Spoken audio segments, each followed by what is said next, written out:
ताज्या घडामोडींसाठी स्वानंद न्यूजला सबस्क्राईब करा आणि बेल आयकॉनवर क्लिक करा।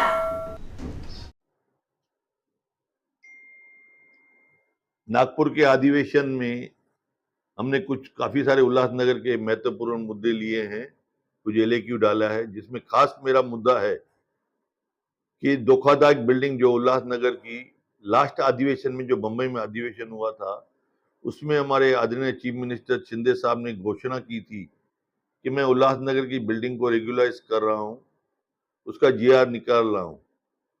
आज वहां पे घोषणा भी की गई थी, फाइन भी रेगुलाइज हुआ था, सब कुछ हुआ था। शिंदे साहब ने एक 10 मिनट के लिए उसके ऊपर चर्चा पूरा बता दिया था। मैं वहां पे मौजूद था।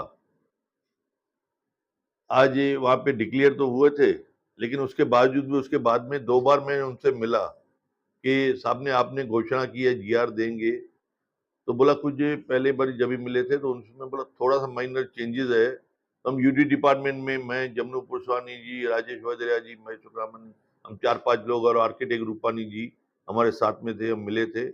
हम यूडी डिपार्टमेंट से उसका जो भी मिनट्स थे या जो भी उनका जीआर था वो देख के भी आए थे। उसमें जो करेक्शन करना था वो भी हमने बता दिया था। उसके बाद में 2 बार मैं मुलाकात की चीफ मिनिस्टर साहब से। उन्होंने कहा कि उल्लासनगर में सभा लगाई है, जीआर रेडी है, मैं घोषणा कर दूंगा वहां पे आके। यहाँ के सेना वालों के साथ मैंने 2-3 बार बोला कि मीटिंग लगावे अपन गोल मैदान पे, यहाँ तो कोई बड़े ग्राउंड पे अपन सभा लगावे, जहाँ पे शिंदे साहब और देवेंद्र फडणवीस साहब डिप्टी चीफ मिनिस्टर और मिनिस्टर दोनों आके यहाँ पे घोषणा करे। और साथ साथ में हमारा एक था कि जो हमने मारलगांव के पास में एंटीला में हॉस्पिटल बनाई है, उसका भी उद्घाटन हो जावे और ये धोखादायक बिल्डिंग की भी घोषणा हो जावे। तो मुझे एक 10 दिन पहले ही उन्होंने बोला एक सभा लगाइए।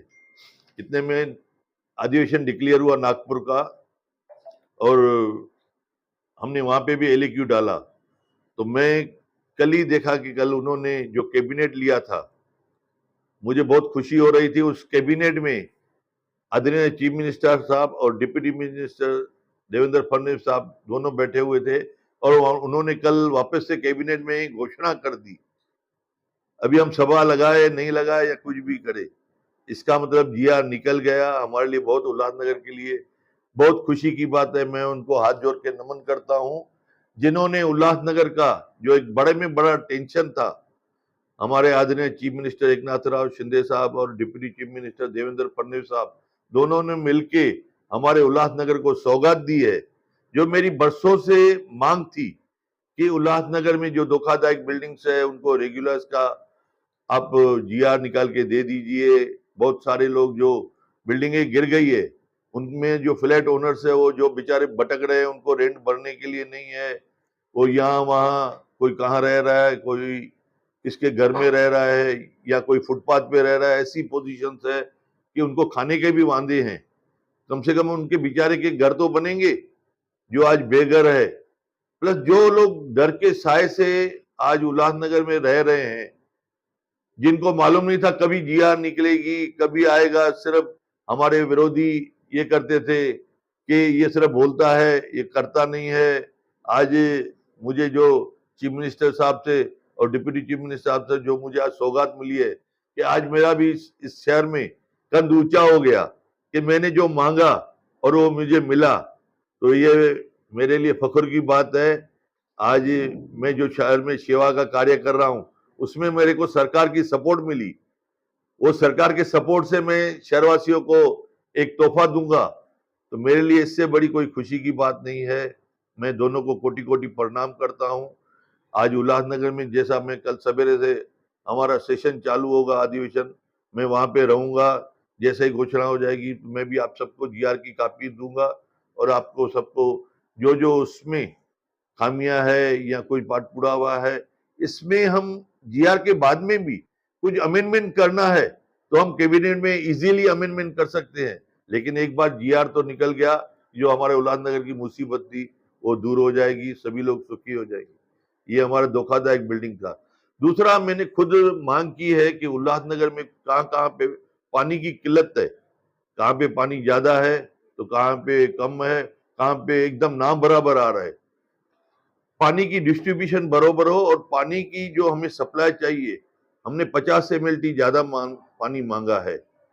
और उसके अलावा पानी का हमारा खुद का सोर्सेस हो, हमारा पंपिंग स्टेशन खुद का हो। हम आज एमआईडीसी से पंपिंग पानी ले रहे हैं और उनके सोर्सेज से ले रहे हैं।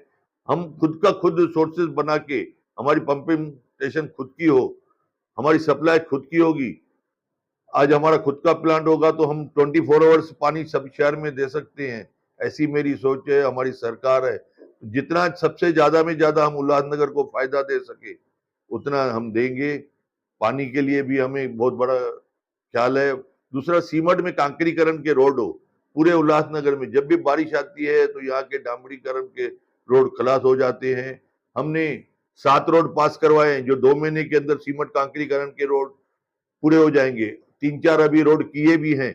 लेकिन मेरा पूरा प्रयास है उल्लासनगर में जितने भी रोड है सभी सीमेंट कांकरीकरण के रोड हो। उसके अलावा सेंट्रल हॉस्पिटल जो है, आज सेंट्रल हॉस्पिटल में इतना बड़ा लोड हो गया, जो हॉस्पिटल में जो 200-250 बेड है वो पूरे नहीं पड़ रहे हैं। आदमी लोग जो पेशेंट्स है, न सिर्फ उल्लासनगर लेकिन अंबरनाथ, बदलापुर, टीटवाला, वांगनी, मारल, वरब, कांबा, न जाने कहां कहां से पेशेंट लोग आते हैं। उनके लिए सेंट्रल हॉस्पिटल में जो जगह है पूरी सी नहीं पड़ रही है। बहुत से पेशेंट तो नीचे रोड पे भी सोते हैं।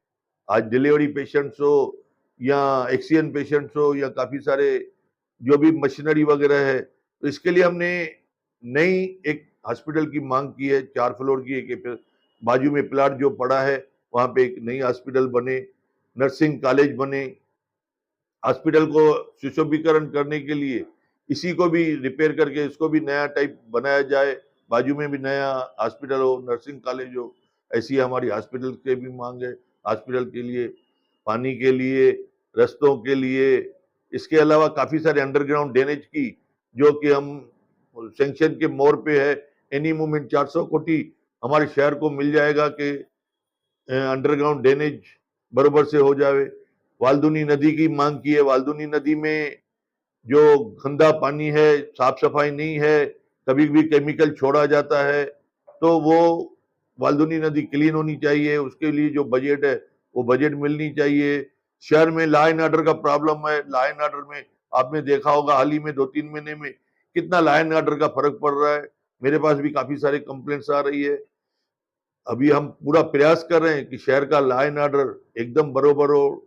डॉक्टरों की कमी है तो डॉक्टर से भी बरोबर सेंट्रल हॉस्पिटल में होने चाहिए।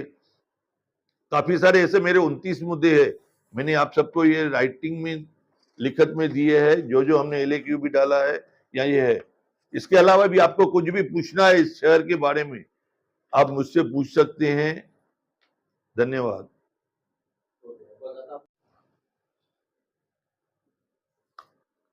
दूसरी, इसके पहले जब भी मैं आमदार था, उल्लासनगर में मैं आरटीओ कैंप लगाता था। कल्याण से आरटीओ आते थे और यहाँ पे मैं जो भी स्टूडेंट्स थे, नए नए युवा थे, उनको आरटीओ लेसन देता था ट्रायल लेके। कल किसी को भी कल्याण जाना नहीं पड़ता था। वापस से मैं शुरुआत कर रहा हूं मैं मेरी, लेकिन यही प्रयास है कि पूरी आरटीओ कैंप उल्लासनगर में हो।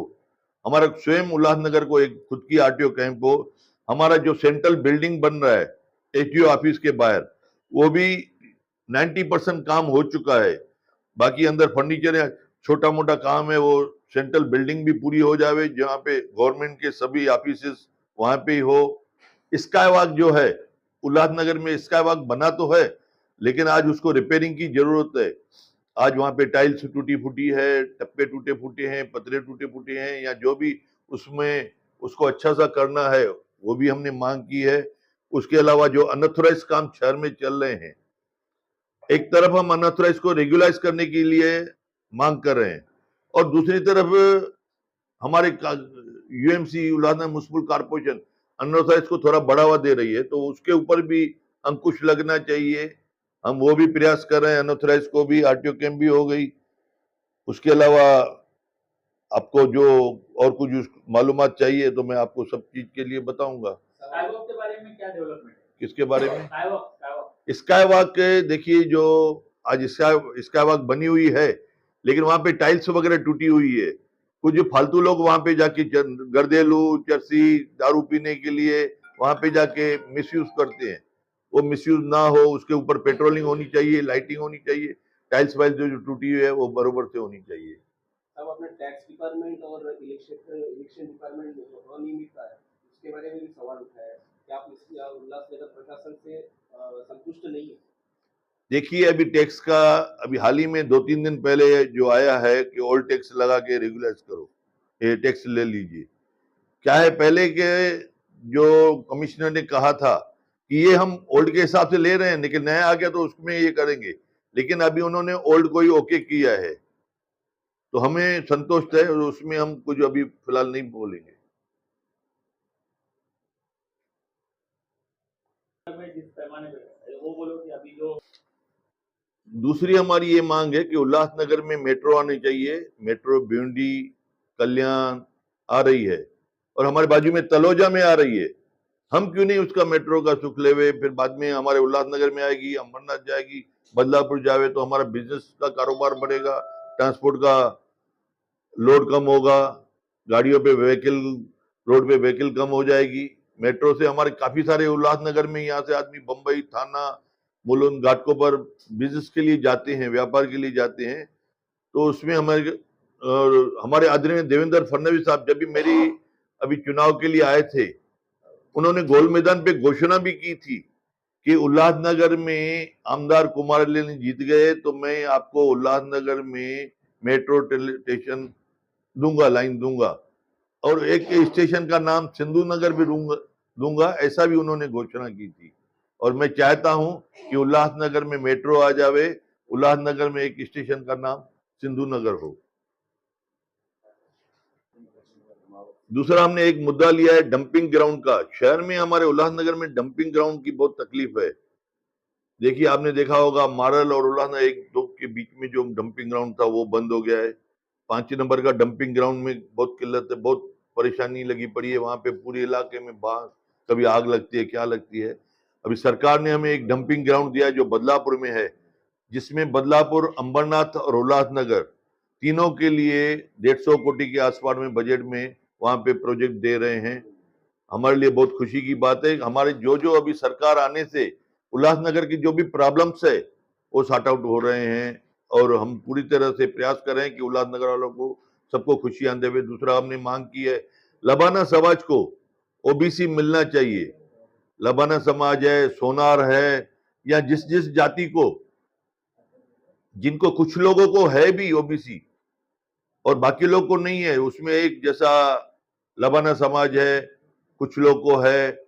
गोल्ड जो बनाने वाले सुमित, ये गोल्ड सुमित है, उनको किसको है कि बहुत से लोगों को नहीं है, तो उनको भी ओबीसी का आरक्षण मिलना चाहिए। ताज्या घडामोडींसाठी स्वानंद न्यूजला सबस्क्राईब करा आणि बेल आयकॉनवर क्लिक करा।